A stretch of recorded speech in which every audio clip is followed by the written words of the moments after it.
So welcome guys, natural ব্লগে একটা video নিয়ে চলে এলাম। আজকে ব্লগটা হবে অন্যরকম। কালী পুজোতে আমরা ঠাকুর দেখতে গিয়েছিলাম, যে প্যান্ডেলগুলো থিম করেছে সেইগুলো শুধু দেখাবো, আর আদার্স অন্য কিছু না। বাই দ্য ওয়ে গাইস, ভিডিওটা ইন্ট্রো আমি করতে পারিনি, তাই কালী পুজোর 3-4 দিন পর করছি। গাইস তোমরা ভিডিওটা ফুল মস্তি নাও।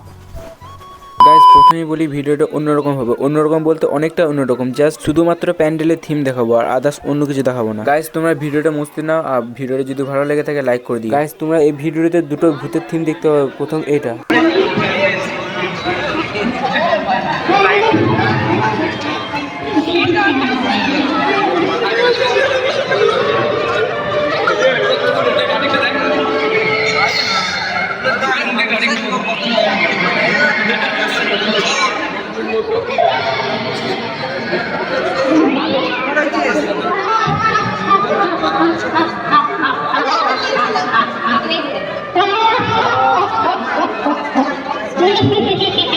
গাইস এই থিমটা আলাদা, যেটা ভালো লাগবে সেটা কমেন্টে জানাবে।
গাইস এইটা সম্পূর্ণ আলাদা, যে দূরে দেখলে সেটা থেকে আলাদা। এটা হলো মেন্টাল হসপিটাল, অর্থাৎ পাগলা কারো। গাইস এটা যদি ভালো লেগে থাকে একটা লাইক করে দিও।